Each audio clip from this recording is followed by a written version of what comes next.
Boys and girls, what a treat we have for you now. Well, my guest today is very well respected and much loved DJ entertainer from Cornwall. We're going to say good afternoon to Roger Collins. Hello. Hello, Phil. How are you, man? Very good, thank you. Very good. Now, Roger, we should actually point out that you are from Cardiff originally.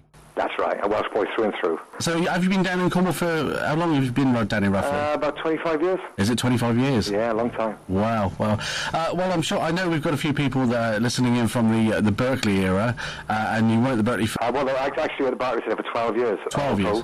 Yeah, I think you took a few years off, didn't you, Rog? I went to run tall trees actually for 18 months, and that was a good learning curve. That. Yes, excellent. Okay, well, Newquay is the place, isn't it? Right. Okay, so we've got a couple of questions based on your DJing career and whatnot. So, first of all, can you tell us basically how you got into DJing and that kind of thing, and where it all began? Yeah, well, the long and the short of it is, a friend of mine had a bass guitar and bass guitar amplifier for Christmas, and we found that if we plugged the record player into the bass amp, it was a rather nice sound, nice loud disco sound, which in all fairness was a new thing at the time. I'm not going to say what year it was, please. I'm not a dinosaur, but I'm getting close to it.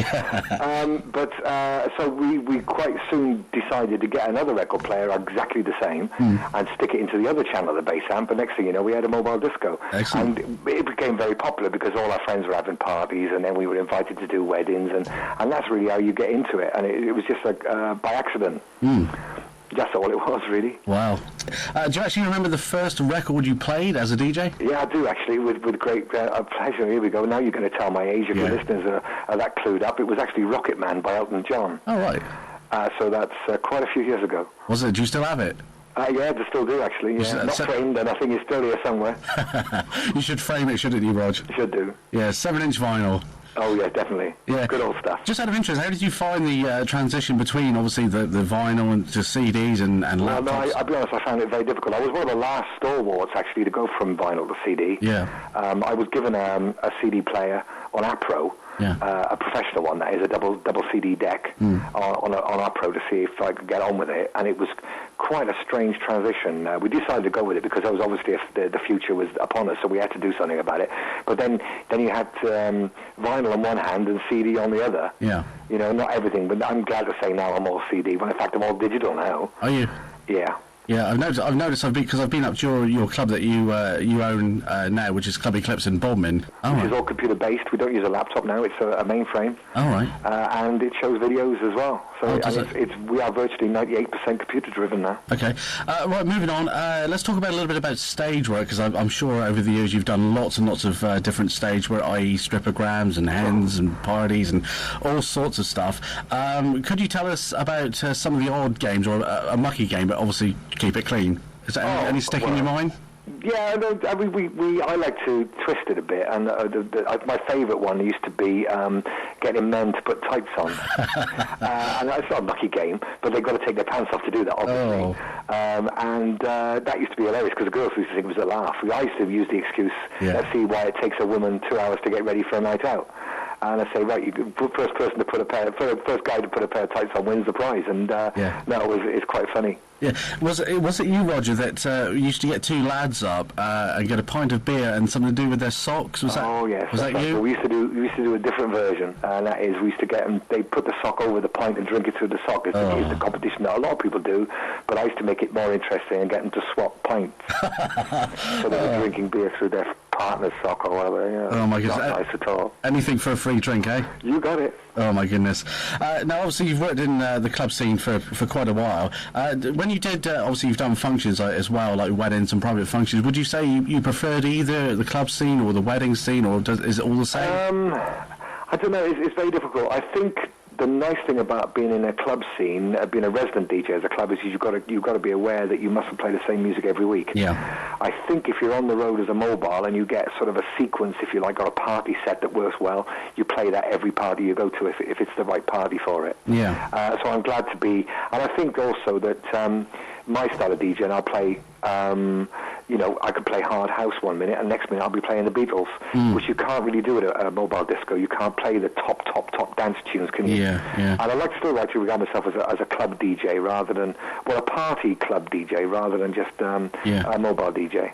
I know it's a bit of a political, you know, story, but we don't want to go on about it too much. But how did you find the smoking ban affected you and the club?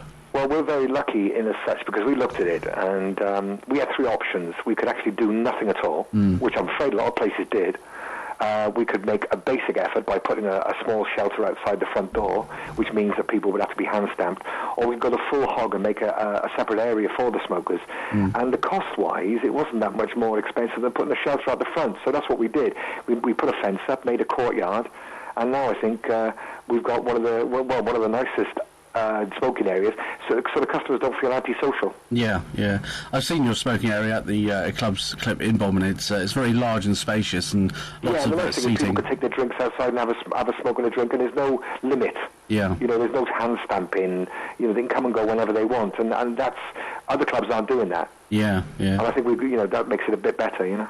Can you tell us about some of the clubs that you've worked throughout the UK and some of the high points of work in these big venues and small venues? Is there anything that sticks in your mind? I started off in a club in South Wales, virtually because I lived next door, and I was actually taken on as a spotlight operator. And then because I'd done a bit of DJ mobile with my mates, I actually obviously weaned my way into being the DJ. Yeah. And that was great because that was a cabaret club. And we used to work with some really big names. Yeah. I'll give you, for instance, sort of Roy Orbison, Cliff Richard, Tommy Cooper. Really big names around that time. And smaller names that actually came bigger than like Little and Large. They were nobody when they were at the club with us. Michael Bernie Winters, and all things of that era, you know. When variety was rather large on television with like the Black and White Minstrel Show and Sunday Night at the London Palladium. And then I suppose my big break came when I was offered the job in Cardiff Top Rank, which was a 2,000 capacity nightclub, one of the biggest in the UK. That was my big break as such, being recognised for that. And then I suppose going over to Denmark, spending 18 months in Denmark and working at the biggest dance club in Europe, which was Daddy's Dance Hall in Copenhagen, held 5,000 people. That was an eye-opener and a great learning curve again. Yeah. And then I think the best thing ever happened to me was actually decided to move down to Cornwall. I was offered a job by an ex-manager, and I think that I'd worked for before. And I never look back. Yeah, brilliant. Okay, Roger, could you stay on the line for us? We're just going to have a quick break for a record. We're going to go back to the 80s and have a bit of... I think I'll put the kettle on then. Go and stick the kettle on, and we'll join you again in... You can't beat it. The Commonards... Commonards, and Don't Leave Me This Way. Do you remember that one, Rog? Oh, yes. Very much so. I imagine you probably have it on vinyl, don't you? Oh, yeah. Actually, I've got it on digital and CD at the moment. Just out of interest, would you ever part with all your old vinyl stuff? No, this is strange actually, because I've just refurbished my my flat. Yeah. And I got all this vinyl. I thought, what can I do with it? I thought, I'll put it in the skip. I thought I just couldn't bear to be without it, so it's just got up in the store at the moment. Yeah, you become very attached to your stuff as a DJ. Oh, you don't do, you? yeah. I've never actually ever got rid of anything like that. Anyway, Roger, can we let's have a talk about? I know you talked a little bit about working with famous people, but let's talk about the Berkeley years, because you were there for a lot of years, and you were probably one of the first DJs to get things really rolling, because when it first opened, it's been many things, isn't it? It's been an ice rink or roller rink, hasn't it? And it's been a games arcade and so forth. And am I right in saying that before everything was built in as a disco, DJs used to bring in mobile equipment? Oh, that's right, yeah. Yeah. So were you one of the kind of pioneers to get it up and running as a nightclub? Yeah, well, that's why I was brought down from Bristol, because the guy that actually had the job as manager was Mr. West, who I believe he has the Club International in Falmouth at the moment. Yeah. He was brought down as manager from Bristol, and I used to work for him when I was working in Bristol, and he offered me the job with the sole idea of bringing a Bristol-style nightclub to Cornwall. They were good and successful nightclubs in Newquay, but that was it. There was none other than that. The Twilight Zone wasn't even there. I think the Penmare might have been just a pub disco in those days. And so the whole idea was to bring a nightclub with a good sound system, a good light show, and